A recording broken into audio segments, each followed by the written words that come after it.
final, let alone the playoffs themselves. So that is one hell of a reputation to live up to, but they got to get through one of their old rivals in Cloud9 here today if they want to keep that dream going, keep that climb continuing.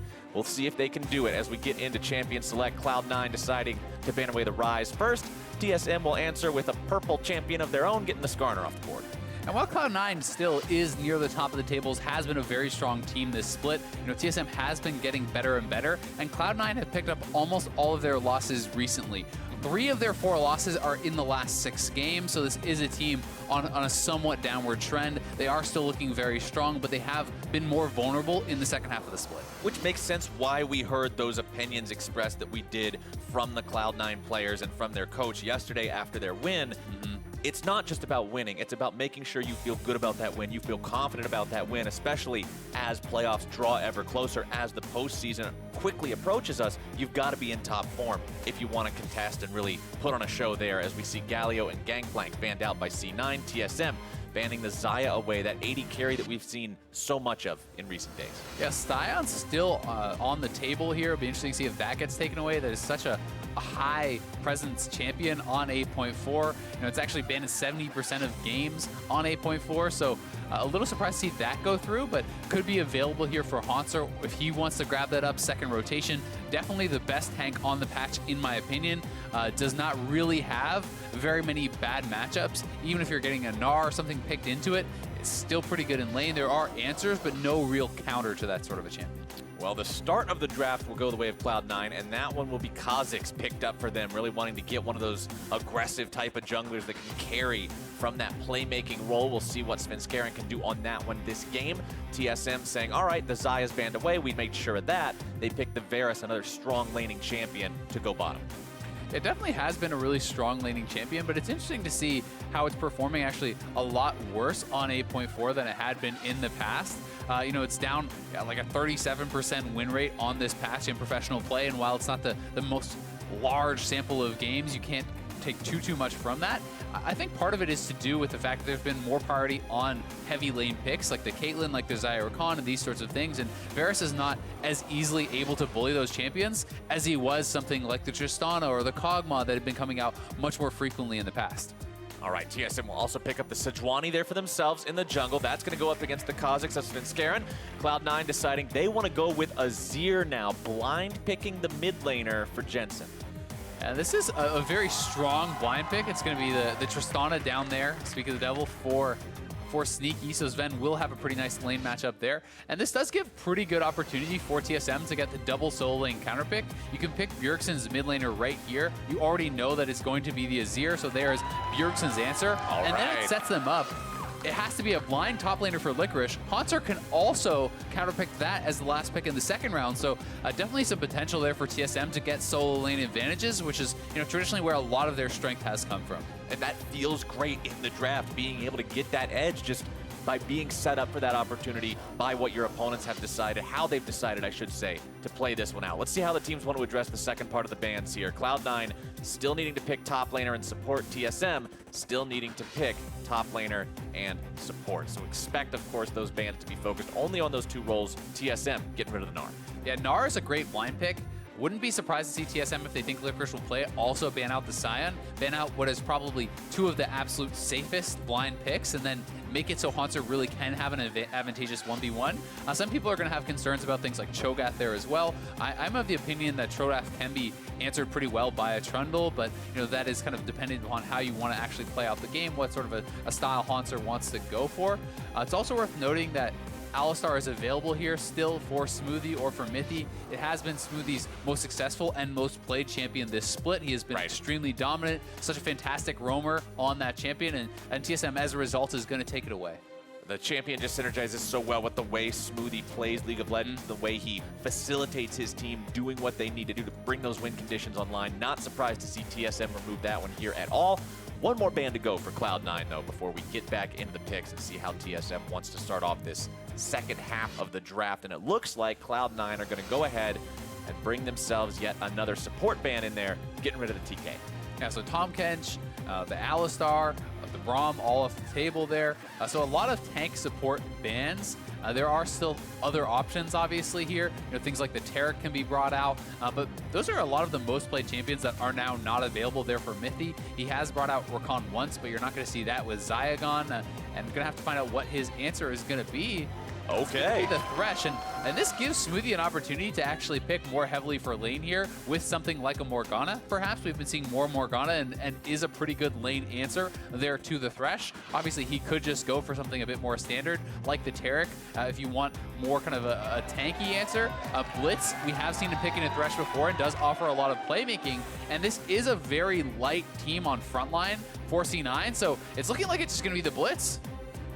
Well, a couple more seconds before we see that lock-in or not. And there you go, Blitzcrank. Locked in for Smoothie and Cloud9. Who needs a front line? They're just going to look to pick all the time, find those opportunities, catch people out of position. I mean, there's a lot of confidence to pick that Blitz for Smoothie, but he knows he can pull it off. Roaming champion. It's also a pretty nice pick specifically into TSM's comp here when you see two relatively low mobility carries. This is not an Ezreal, this is not an Azir, someone who really has those move blocks who can dodge away. It's a Varus and a Syndra who are going to be pretty susceptible. Shen will be the answer as the blind pick. That's going to give them some more playmaking. You can stand united in on top of the Kazakhs if he is initiating on the Blitzcrank, if he is initiating.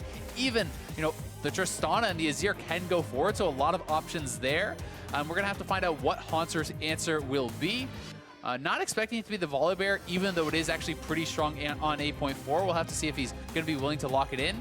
The Scion would make a lot of sense as it's pretty rare to see it this far down in the draft, but this is not what I would consider a lane counter by any means. I think Shen can actually match up pretty well against the Scion.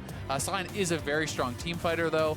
Does obviously build pretty naturally into things like the Banner of Command that people are really prioritizing on this patch, and it's honestly just such a pain to deal with because he's so tanky, has such high base stats, and really tough to push out a lane in any matchup. I mean, the front line on TSM's composition this game, when you've got Sejuani and Scion as those two big meatballs in front of the carries, there's a lot on Smoothie this game to make sure those pulls find the right targets. If you bring Sejuani and Scion into the entirety of the team, you're just doing them a favor. Yeah, certainly so, unless you are ahead, right? And if you are very ahead, sometimes hooking in the tank is all you need to do because then you can focus them down. But definitely a more standard type composition here from TSM. Two very strong tanks. The Thresh is kind of a pseudo tank. Really only one pure tank on the side of C9. And, Kazakhs could have a lot of trouble getting involved in these sorts of fights with Thresh there to peel, with the Flay, with the knockbacks from Bjergsen on the Syndra, as well as two tanks to get through. But Scarin, though, on this Kazakhs, I mean, with the removal of Tracker's Knife, with that less vision being available throughout the course of the game, and especially early on, we've seen some creative pathing from this guy before this split, right? We've seen him find some opportunities to really make plays happen through some inventive ways of moving around the jungle. And if he can get that going with this game, especially on a pick like Kazakhs, that could get things going for Cloud9, put him in that spot you're talking about, where you're far enough ahead to make the pulls onto the tanks even. And especially early on. I mean, you're definitely going to have the advantage over a Sejuani in the early levels. You really want to see him getting out there on the map, being proactive, invading the Sejuani, pushing her out of her jungle, or getting involved in some of these lanes, because Blitz has fantastic gank assist, as does Shen, and if you can put those lanes ahead, you can certainly find some leads. All right, amidst the chant of the crowd, the teams are out onto the Rift. Cloud9 with that 5-man mid, seeing maybe if TSM would rush out to meet him and you could get a pull, but I don't think that's going to be happening today. Azael, Cloud9 just spreading up. The crowd is pumped, man. It's feeling like playoffs already. This is what is one of the funnest parts about having two of the biggest names in the North American LCS go head-to-head like that. You get to see exactly how passionate the fan bases are and how they're going to collide the same way that the teams are. And it's one of the biggest rivalries in NALCS, right? These are two of the teams that have taken down multiple championships, have been fighting for so long, and even on Twitter, you're seeing the owners getting involved. Oh, yeah. Has been firing shots left and right at Reggie, at Steve. And all Jack's these guys getting spicy all split long. I know. They want their teams to dominate. And that's good to see, too. I love seeing everybody get involved like that. They know what's on the line here. I mean, we've got, what is it, so many different banners hanging up in the background here of the teams that have won NALCS splits in the past. And there's 3 different team emblems on those banners. Only 3 teams have won. 2 of them are in this game right now.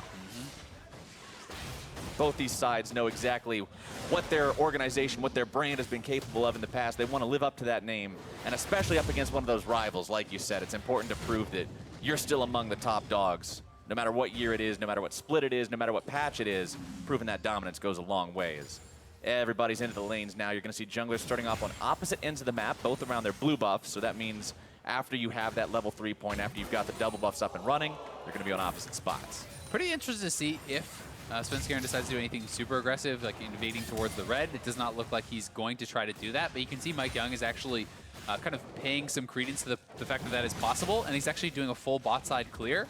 So this is about as safe as you can possibly get if you're worried that the Kazakhs could be starting at blue and then rushing straight to your red. This is the sort of path you might want to do to avoid that. So definitely showing a lot of respect to that early game power here from Svenskeren. And Cloud9, you can see what's on the line for them this game. It's not just about bragging rights. It's not just about glory and a rivalry matchup against TSM. If they win here, they lock in a playoff bye. They punch their ticket. They've already found their way into playoffs, but they punch their ticket directly into the semifinals with a win over TSM here. Yeah, which would be a really big deal. I mean, everyone had kind of thought it was all but locked up there for Cloud9, for Echo Fox at the top of the table to get their buys. Clutch has really kind of made a push towards the end of this split, and certainly still potential for them to take that spot away from a team if they start slipping. If Cloud9 drops a couple of games, they could find themselves having to play in the quarterfinals, which is really not where they want to be. Right, we've seen Echo Fox drop a couple of games. We've seen Clutch start to win, and like you said, Cloud9, 11-4 so far on Spring Split, but 3 of those losses in the past 6 games means this is a team that wants to make sure, with only 3 games left to play in the split, including this one, they finish strong. Yeah, you want to be building that confidence. You want to be constantly improving throughout the split, and picking up wins in the later stages is really big towards building that confidence. And no matter who your matchup is, feeling that you will be the ones that are favored, the ones that take them down. I mean, the names on Cloud9 too, I mean, honestly on both teams, but you got Sneaky, you've got Jensen, you've got these guys who have been in these kinds of situations before where pressure's on. There's a lot that you could potentially win here by taking down that enemy Nexus, so these guys are no strangers to these types of situations. Definitely not, and it's also been, an interesting story here watching how Licorice and Mike Young has performed, and so much pressure on these guys coming into these big organizations, being expected to perform from the word go, and especially for me, Licorice has really risen to that challenge, has really been a very dominant top laner in a cast in NALCS that has some of the best top laners in the world. He has more than kind of answered those questions, and Mike Young has been steadily improving throughout the split. For me, has not yet lived up to those expectations, but is definitely improving. He's surrounded by these veterans, and ooh, nobody saw that. Hate to see that. No, nobody saw that. Nobody saw that. I don't know what you're talking about. How's that on cooldown?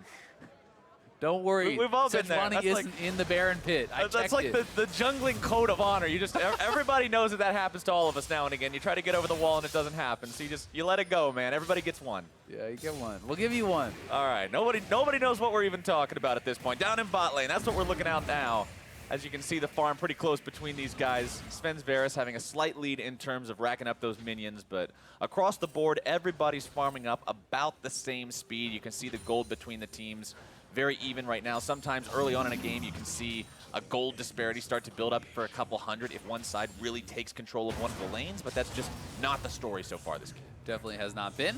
You can see Licorice trading pretty well up there on the top lane, and really, you are very strong in these tank matchups as a Shen. Having the parry zone, having the ability for that Q pull through for not only the attack speed but the percentage HP damage is very, very big. And interesting to see that Jensen has not gone back to base yet, whereas Bjergsen has already gone back, already picked up his tier and stacking that up.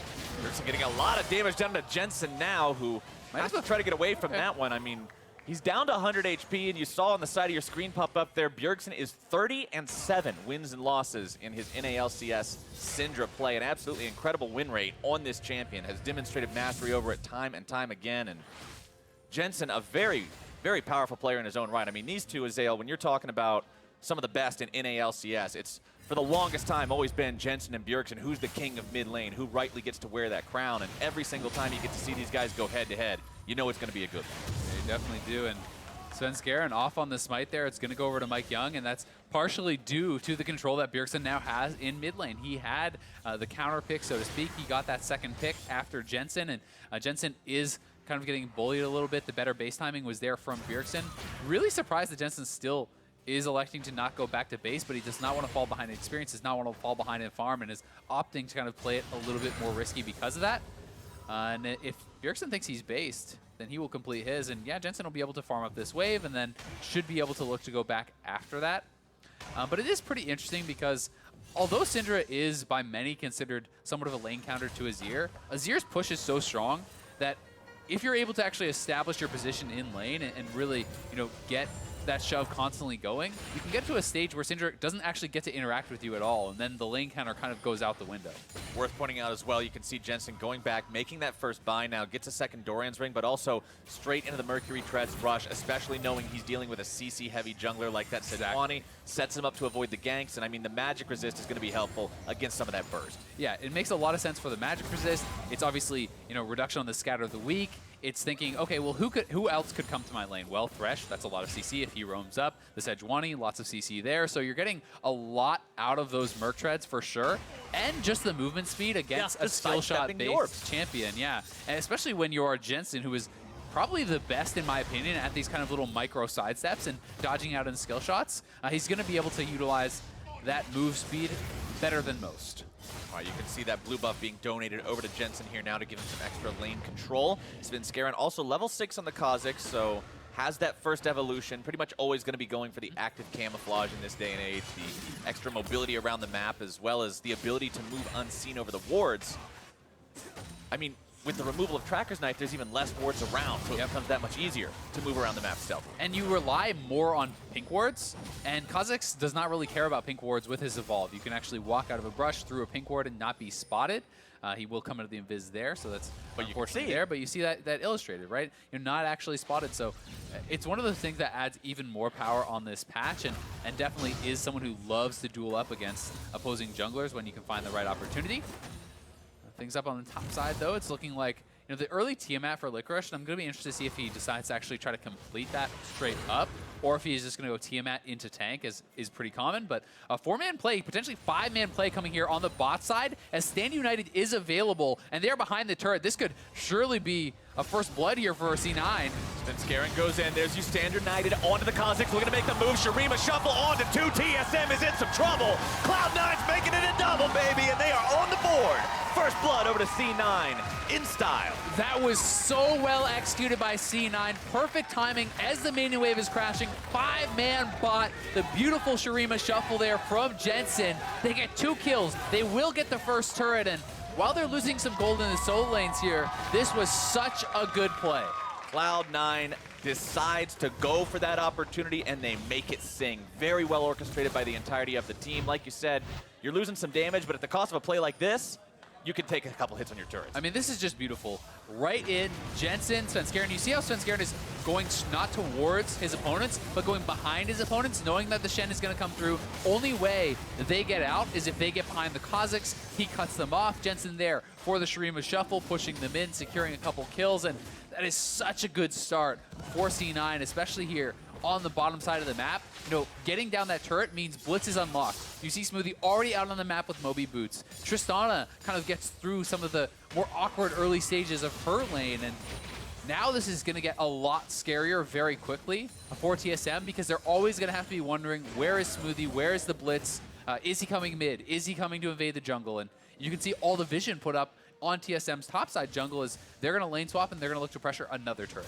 And when you're pressuring turrets, a champion like Tristana is exactly what you want to see. You've got something that's especially adept at knocking down these objectives. And for Cloud9, if you can snowball that early lead into being able to knock down 2 or 3 of them even at a time, you can get yourself to that point where Blitz and Kha'Zix together roaming around the map, a force to be reckoned with. Definitely so. And Kha'Zix up here on the top side of the map. So Sven, looking to shut down any potential ganks, wants to be in position for a counter gank, and the hook in. All right, there you go. Smoothie starting things off. Mithy might be in some trouble here. Barely going to be walking away. A little bit more damage. Might be able to do it, but it's Smoothie who goes down to Sven. It's 1 for 1, but TSM will still be able to find the moves 2 versus 3.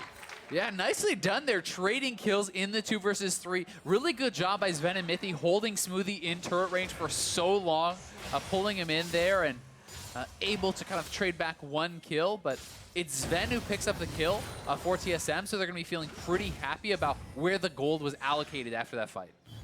Well done by TSM handling that dive, but at the same time, you got to look at Cloud9 and applaud them for wanting to continue to apply that pressure. They land the hook onto Mithy. They still want to make those plays, and That's what I want to see from both teams in one of these matches that can mean so much as a win for either one. Exactly. 8 weeks into the split. And it's aggressive play you want to see. With Blitz and Kha'Zix, you don't want to be sitting back. But look at this. The hook was actually landed on Smoothie as he hits it onto Mithy. The box, the flay back in, and the snipe there is from Sven, and that is the red smite plus red buff, it looked like, burning him down. So they do trade 1 kill back, and you can see Sven Skaren is out to a really good start. He has his Moby Boots. He has his Warrior already completed, and a couple kills early on that Kha'Zix can be more potential to continually snowball the game and really get aggressive. And that's exactly what you were talking about back in Champion Select, right? Sejuani, especially early on against Kha'Zix, that's not something where Mike Young ever really wants to run into him one-on-one. That's not a situation where Mike Young feels like he's got control over those kind of neutral situations, and Sven Skaren playing the map very well around that kind of knowledge as TSM now has themselves set up onto Shelly here. Looking to grab a neutral objective for their team, for themselves. Seeing if maybe they can use that to grab a turret a little bit later on. Looks like Cloud9 won't contest this one. Looks to allow that one to go right on over to TSM.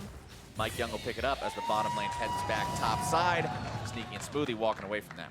Yeah, honestly, very well done from TSM. They get vision control in the topside river. They know that Kha'Zix is not up there just yet. He was doing a bottom side path, so they're able to just start up the Rift Herald, knock that down pretty easily, and it's a good trade back of objectives.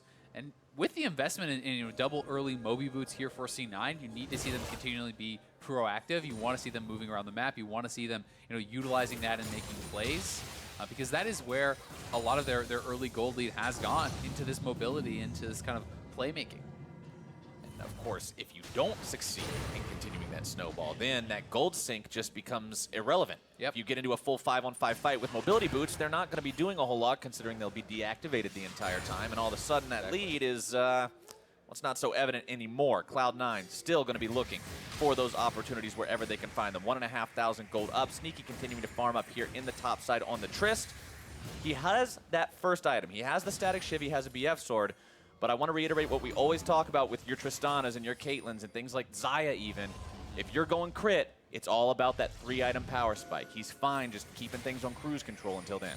Yeah, definitely the case. And it is a good position to be in here as Sneaky, because you do not want to be sitting on, one item or even pieces in the really bad games where Varus already has Rageblade, because Varus's one completed item is much better than yours. They are going to push up, and it looks like TSM has just elected to give up this turret. It is very low. They don't feel that they can defend it.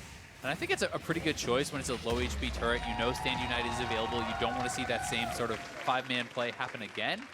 But from C9 side, now that Stand United is available, you want them to start being proactive. And you've knocked down both outers in top and bot.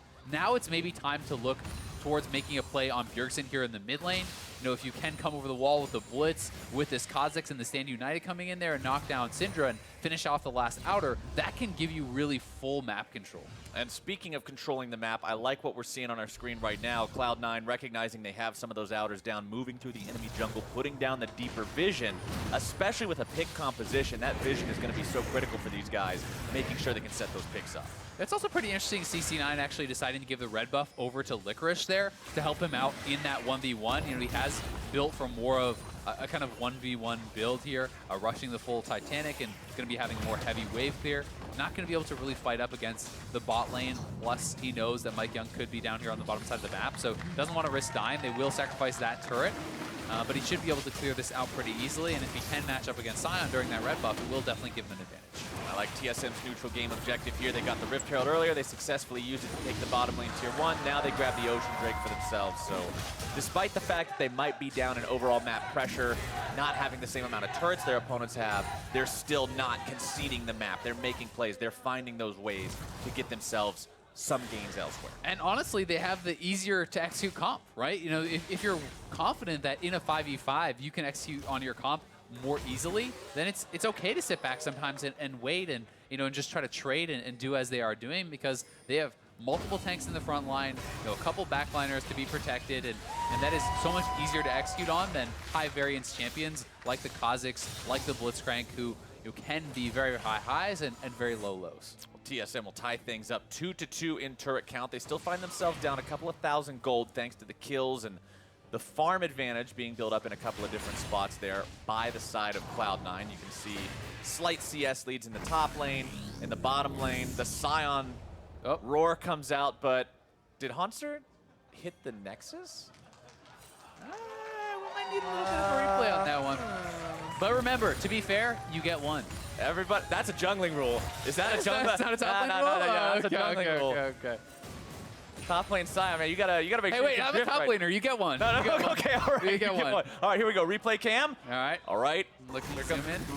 Oh. Did he just He hit. canceled it or something? I think there's a weird.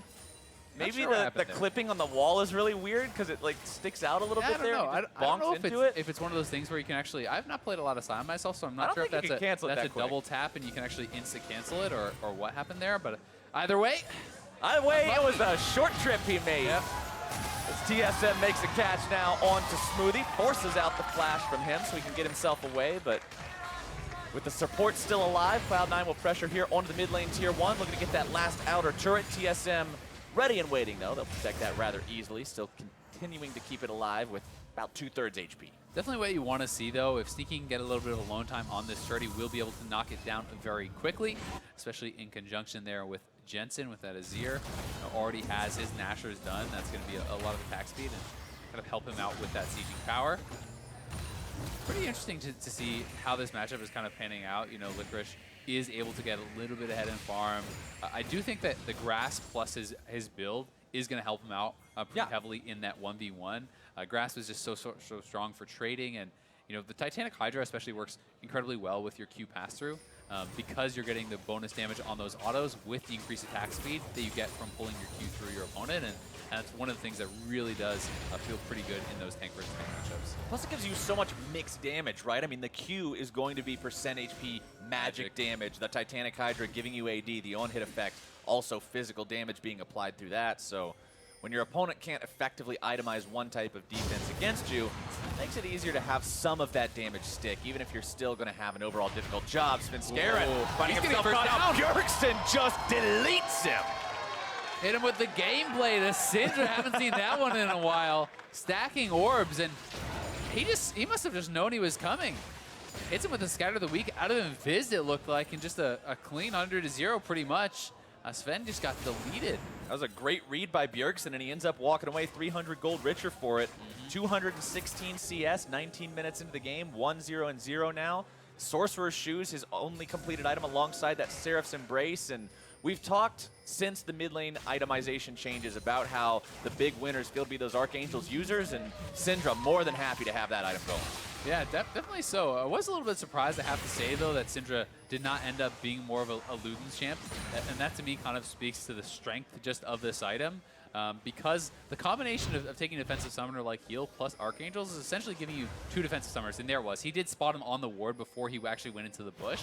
So he just assesses out that timing, assumes that he is there, hits the Scatter of the Weak, and just well played by Bjergsen, honestly. Good timing on that, and that's what can happen. Syndra just camping a brush in a couple different locations, waiting to look for one of those picks.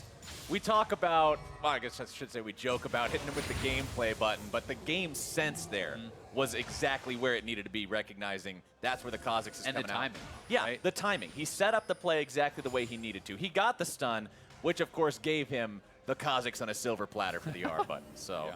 Cloud9, 20 minutes into the game, Baron's up. They're hanging around the pit, dropping down some vision, clearing out some of that that's being dropped by TSM. Smoothie wants to get down another ward here. Mike Young deciding to sweep that away as Licorice and Hanser will continue to be locked in their mortal battle of split push. Sejuani ult not finding the mark this time. They wanted to go for Smoothie because they recognized he didn't have the flash, considering he spent it the last time they caught him out. Mithy, hook over the wall, finds his way onto Jensen, who pops the cleanse to get away from him, but over the wall goes Mithy thanks to the pull. He's going to be in the middle of 3. It's Smoothie, who may have this turned around. Svenskeren off the side, can't find the kill onto Mithy, and TSM's going to make that one 1-0. Yeah, they decide to not actually TP and Licorice. He did use the Stand United, but I guess it got interrupted before he's able to come through, or just died straight through it. But TSM, they're posturing around Baron here. It is post 20 minutes. This would be a risky one to go for. They are just going to go back to base, take their 1 kill, and head back with that. It's post 20 minutes, and we're 200 gold apart between these two teams that have been so historically evenly matched, and that just means we're hopefully in for a long, bloody one. It'll be a lot of fun. Exactly the way you want to see them play out here in week number 8. Let's take a look at how they managed to get this fight, though.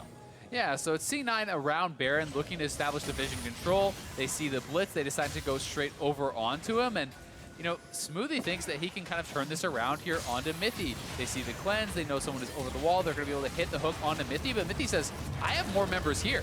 So he just goes forward, hits the play, pulls in the box, and they're able to actually knock down Smoothie because TSM just had more men in position. Had Svenskeren been there, that would have been a dead thresh, but he was not.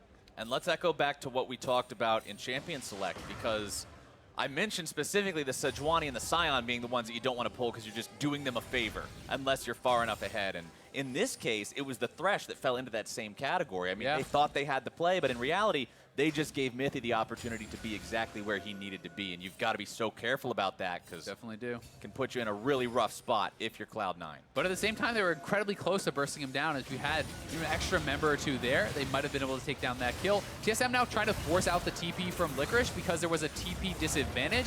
This is their answer to that, denying Cloud9 the ability to set up a play. They see it now. The TP is forced, and we may get a fight.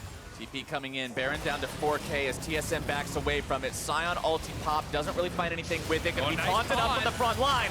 Pulled right back into the back so C9 can continue the DPS. That's the kind of pull you're looking for. Exactly what the doctor ordered for Cloud9. Yeah, I mean, you say you don't want to pull that Scion, but when you hit the taunt, when you're putting him that much damage, they block the Lantern, then pull him back in. He's so separated from the team, they're able to focus him down. So despite the fact that it's TSM initiating that play, because of the global disadvantage, it's C9 that come out ahead. And that was kind of one of the unspoken advantages that C9 did get, despite the fact in the previous play Smoothie died. You know, there was a TP used from Hauntzer, and it was only the Stand United used from Licorice. So with Shen, you get two, and that was their second.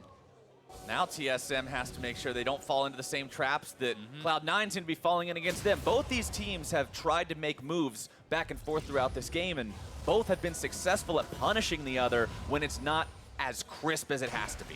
Exactly, and you really do have to be very, very careful about these fights. The game is on a razor's edge, and if anyone loses a fight too heavily, then that'll be Barrett going over to their opponents, and that really can be the difference between winning and losing here. And here it is one more time. So again, trying to force out that TP from Licorice, you know, getting him to come down and join. And Hauntzer, honestly, just with a straight up whiff on the Scion ult, that was not very close. And Licorice taunting him in, the carry's focusing him. And when he's taking that much damage, they pull him back.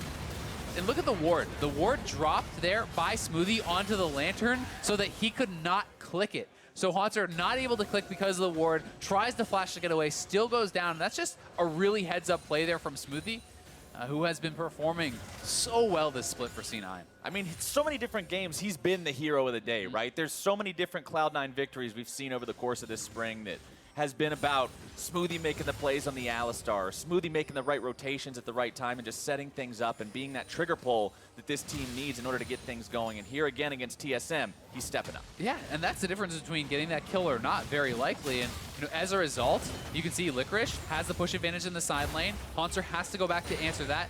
Now C9 has map advantage because they have Stand United and Hauntzer cannot join. This means TSM has to give up vision control around Baron. This means they have to cede the play in really almost any scenario. Unless you can catch out Sneaky completely and burst him down or something before Shen can come through, you don't get to go for any plays. And that's the name of the game now for TSM, is finding some way to make those plays. Bjergsen again, dialing it in and finds Svenskeren. And Hauntzer has actually roamed down, so Licorice needs to start hooping it over here. He has no TP. Bjergsen, again, scatters the weak, knocks Sven out of the stealth, and they're going to start up Baron. This is jungler to no jungler. The mid lane may go down here for TSM. C9 need to try to get over here and prevent this Baron from being taken. It is still 4v5, both carries on the table. This is still very risky for TSM. TSM wanting to get this if they can. Instead, it's going to be starting off now. Both supports under fire. Smoothie barely walking himself away. Sven grabbing the kill onto him as Mithy will slightly survive the encounter. Baron to 1K. Mike Young secures it for TSM. And Cloud9's got no way to put up a fight. Yeah, nicely done there by TSM. The pick from Bjergsen starting it all, taking down Svenskeren means they can just go over to the Baron and again, barely not enough damage to take down Mithy. Smoothie falls. It is a 3v5, and from that point, there's no hope of C9 stopping it. They will get some smaller objectives, though. They get the mid lane turret, they get the Ocean Dragon, and it's still very close. This is twice now that Bjergsen has managed to isolate and take down his former teammate and jungler from the previous iteration of TSM. The first time, yeah, it was just a kill. It was $300 in his back pocket. Feels good. Second time, sets his team up for the Baron. Let's take a look at how it happened here again. And honestly, Sven gave it away with that previous ward that he dropped over the wall to the red buff. No one from his team is there except him. When you ward over the wall, you're saying, hey, here I am. They know where everyone else is. They know that it's just Kha'Zix. And Kha'Zix is incredibly squishy, so honestly, it's definitely some criticism can be kind of levied there towards Svenskeren, who did kind of give them the hint they needed to take him down. But it's a really good job by Bjergsen to capitalize on that mistake. And now the TSM is baroned up 27 minutes into the game. Now they've got themselves the opportunity to push up and really just pull this game all the way to their court. Let's see what they can do with those baroned up banner minions. Get the count ready, Azael. Doesn't even need 3. Take a little break, you know, Yeah. the crowd takes over for us, feels pretty good. Crowd's doing your job for you. Feels good, man. It's about how they do it too well, because then then they take our job, then we feel pretty bad. But TSM still trying to continue this push. They will lose that super-powered minion. Cloud9 trying to defend this the best they can. Haunter will set up shop in the mid lane outside that tier 2, while the rest of TSM continues pushing for bottom lane inhib. And C9 needs to clear these waves pretty aggressively. They're trying to just knock down those minions. Without a banner, they should be okay unless someone does get hooked in or pulled out. We'll see. Team's kind of looking to somewhat collapse on Haunter, but Haunter is just looking to go and group back up with the team, and they're trying to make a concerted 5-man push to really put pressure on this turret. So they want to bring the takedown, who can absorb more of the shots, who can step forward and kind of body block there, force Sven and Bjergsen to get damage forward. And look at Haunter moving forward, trying to create space for his carries. Nice pull. Smoothie able to make it onto Mithy, but instead going to be bursted down by Bjergsen. C9 loses 1 member, almost about to lose 2. Sneaky's going to be chain CC'd right down. A double kill for TSM's mid lane, make it 3 for the side of TSM as they break the base wide open. Grab themselves inhibitor turret number 1. The inhib will follow shortly thereafter. Jensen hangs around, tries to put up a bit of a fight, but it looks like it won't be enough. Couple more hits to take that one down will do it. TSM grab inhib number 1, 29. They're actually just looking to end the game here, Flowers. There's 24 seconds on Sneaky. They're looking to have a 30-minute victory here. Make a statement. Jensen barely gets himself away from that one, having to pop the cleanse to evade the hook. Mithy dials in that CC once more, gonna be pulled back. Smoothie trying to make those hero plays, find the defense. Svenskeren on the side. Turret's almost also gone. looking to provide the damage with those missiles. Bjergsen has to walk out from this one, taken very low. Svenskeren jumps over the wall. TSM will not find the Nexus yet. But Svenskeren can continue to slow them. They have TP here on Licorice and a very deep pink ward in the bottom lane. They can continue to chase this and try to corral them in if they want to look for a play, but it looks as though C9 has called it off. They will back out. But it is both Nexus turrets down and C9 just barely hanging on in this game.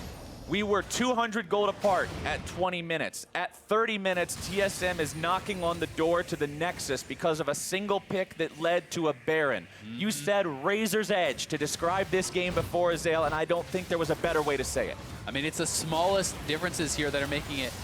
And again, Mithy gets hooked in by Smoothie, but he is tanky enough to survive. Smoothie is the one getting burst down. And honestly, just a great Sejuani ult there onto Sneaky. Not able to reactively flash, not able to jump away. Mike Young just nails him, and that is really what breaks it open. If you lose just your support there, at most you're probably losing the inhibitor, but with Sneaky going down, that is most of their wave clear, and that meant TSM could potentially end the game. But as we know, C9 barely able to hang on, and the game will continue. Tristana is one of those champions, too, with so many escapes built into the kit, especially the way that she can buffer CC through the rocket jump. It's whenever you do catch her like that, it's one of those moments you can barely believe it. It feels so serendipitous that's just, wait, we actually caught this champion out. You can pull that trigger, you can go for that, and TSM now sitting in a great spot for themselves. TSM, bottom lane inhibitor down. Definitely in a very good spot, but there are some things, you know, that are making this not as bad as it may otherwise be. You know, Sion, not a heavy split pusher, not someone who's going to be able to threaten the open Nexus. The Titanic Hydra on the Shen and someone who's always going to have global available means Licorice is a really good answer to those bot lane super minions. So they have some ways to kind of hang on and stay in this. We'll see if they can continue to fight back, though. Haunter is tanking it up. Cloud9 does have some very, very powerful late-game carries in the Tristana and the Azir. And I already talked about how Jensen and Sneaky, two of these players that we've seen step up for this team time and again throughout its history, on these champions that now, look at the power spikes they're hitting, Azil. You've got the Nashor's Tooth, the Void Staff, the Seraph's Embrace, and another needlessly large rod on Jensen's Azir. Sneaky has that 3-item power spike plus QSS. So while I agree there are some very powerful late game carries, do they have the front line and the safety to actually utilize this damage, right? Kha'Zix has not been able to be involved whatsoever in these team fights. Smoothie is hooking people in, but he is the one dying so quickly in these fights. And then you look over on the other side, this massive Scion, this immovable Sejuani, and look at Bjergsen's items. That's 4 items and a death cap. There is no MR on Jensen or Sneaky. If he stacks orbs, just the R will likely kill them from 100 to 0. So your positioning has to be perfect. You do not have the front line to buy you time. Sneaky and Jensen are going to have to play very, very well to be able to keep C9 in this. And Smoothie is going to have to step it up and try to find those key hooks, which are going to be hard to get. And one of the biggest pain points right now for Cloud9, I mean, you pick this Blitzcrank specifically to make pulls onto those important immobile carries of TSM, but Bjergsen with a Banshee's Veil, there's not a lot of easy ways for this Cloud9 team to pop that, and he feels so fearless. You can see how far forward he positions himself just in Smoothie's face because he knows there's nothing they can do. And from behind with a Blitzcrank, it gets very tough because you do not have vision control. They see where you're coming from, and if they can see you at the pro level, it's very unlikely you will get that hook because there's 3 members from TSM who can step in front and take that as bodyguards. There is the Banshee's Veil, as you pointed out. So there's essentially 1 target for Smoothie, and there's 4 people standing in front of that target. Cloud9 still not willing to allow TSM to dictate everything this game. They want to move up, try to make something happen, but it's Mithy. He goes fishing and he catches exactly what he's looking for. Bjergsen goes unstoppable as Sneaky pops the QSS to get himself away. Cloud9, though, having lost their jungler, are once again in an incredibly bad spot. Licorice getting himself taken down now as Bjergsen 6-0-3, 9 out of 10 kill participation on this Syndra, running amok this game. That was just a terrible teleport from Licorice. He uses a Stand United on Sven, who got caught. He immediately TP's in, but he TP'd into the middle of TSM, gives up his life there as well, plus 2 globals, and this is going to be a Baron, uncontestable for TSM with an exposed Nexus and C9. It's looking grim. C9 will have their team back in fighting shape for one more fight, but if they lose that fight, if they don't take that fight correctly, it will be game over. TSM comes barreling down the top lane. They've got the Baroned up minion wave. They're 5 men strong. Everybody's got the buff. It's do or die for Cloud9. And with Banner available too, I don't even know if they can really hold on here. Still having to wait for Licorice. This inhibit is going to be gone very, very quickly, but Jensen is getting some good damage down on the Haunter, which is something working for them. You want to talk about good damage. Yeah. Smoothie nearly got destroyed there from Bjergsen's damage output, what you were talking about with all those high-tier items. Really just showing off what he can do with this champion. Those numbers we saw earlier, 30-7, his historic win rate on Syndra, the man's good. Yeah, and Sven Skaren, nice hook there from Mithy over the wall, finds him and deletes him, and then watch this TP coming into the center of the team there for Licorice. Just shows up like, hello, and you can't do that. You can't do that in a situation where you are behind. That has to be a canceled TP. Yes, it feels bad because Stand United is on cooldown, but you got to respect it. You got to respect the position you are in and kind of give up the minimum. Licorice certainly does not do that in this case. I had a little bit of a laugh to myself as Smoothie, after almost getting one shot there by Bjergsen, goes back. He picks up a null magic mantle. It's like, Not hey, sure that's going to fix it, buddy. I got hit by 2 spells and lost 80% of my health. But we got 25 more magic resistance now. Hell yeah. Hell yeah. All right, TSM moving into the Drake pit, looking to get themselves the 3rd Drake of this game. It's been only Oceans so far.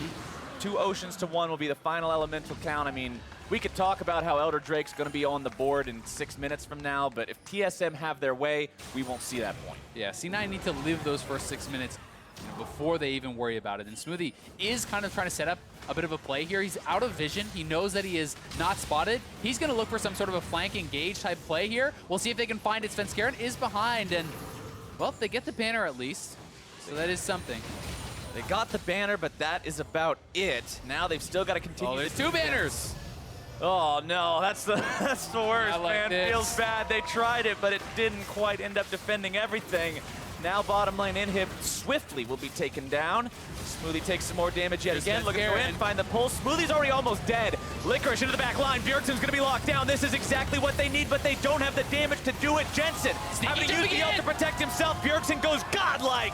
Sven's gonna go on a killing spree, and TSM will lock it down right here. Licorice humbles away, stumbles away humbly, I should say, as now TSM will push right onto that naked nexus, take down an old rival, and win this game in style. And what a dominant game from Bjergsen. 7-0-6 on the Syndra, crushing it, finding pick after pick, back-to-back Scatter the Weeks on an invisible Kha'Zix from Bjergsen, finding those picks, and the second one leading to the Baron, which really blew the game wide open there for TSM. We're talking about TSM. We're talking about how this team looked rocky at the start of the split. Things weren't going the way people expected based on this roster and based on predictions and analysis and any expectable measurable metric. But as the season has gone on, this team has done nothing but ramp up. And now we're getting to the point where they're starting to look like a force to truly be reckoned with. And it's one of those things, it just starts to feel inevitable. TSM has made every single finals in NALCS history, and it's starting to look again like death taxes in TSM. That is definitely one way you could word it, as Bjergsen just time and again catching Sven scaring out, setting up these plays for the team, Mythi's hooks, being right where they needed to be, whether it's under the tier 1 turret to go 1-for-1 early on in the game after Cloud9 was ahead, or whether it's later on to facilitate those plays even when he gets hooked. He's got the game sense and the knowledge to know we can turn this around. I was really impressed by him this game. Yeah, definitely so. I really do think it was a team effort there for TSM. Mike Young, deathless, getting involved where he needed to be, not falling behind the Kha'Zix too much in the early stages. And Bjergsen, though, was just so incredible this game. Basically doubling anyone else on his team's damage, 24,600 damage. Next closest is Jensen at 16K. Well, let's go ahead now, send things down to Avli and Mike Young for a little bit more. Thanks, guys. Mike, congratulations. 2-0 weekend for TSM. I mean, yesterday, Bjergsen spoke a lot to your improvements over the split. What do you think of your progress? I think I'm doing great so far, although I'm not so satisfied about the earlier of the split, but I'm just happy that we're winning now. How would you pinpoint maybe some of those improvements that you've made over the split? Maybe with your play style that you mentioned before, or overall performance? I think it's just being more comfortable on stage and being more comfortable and following through with my practice. And one little thing that I've been doing is pregame rituals, which really help a lot, which is like I meditate an hour before the game, and then I think about smashing my opponent about 40 minutes before the game to pump up my adrenaline, and that really helps. And then I just do like little things like wear my hoodie on stage to feel more comfortable, bring my fidget spinner and spin it a little bit, and take off my shoes on stage. I hope everyone's taking notes because those all sound like keys to success. Now, with all the wins that TSM is bringing in, has there been a change in team atmosphere?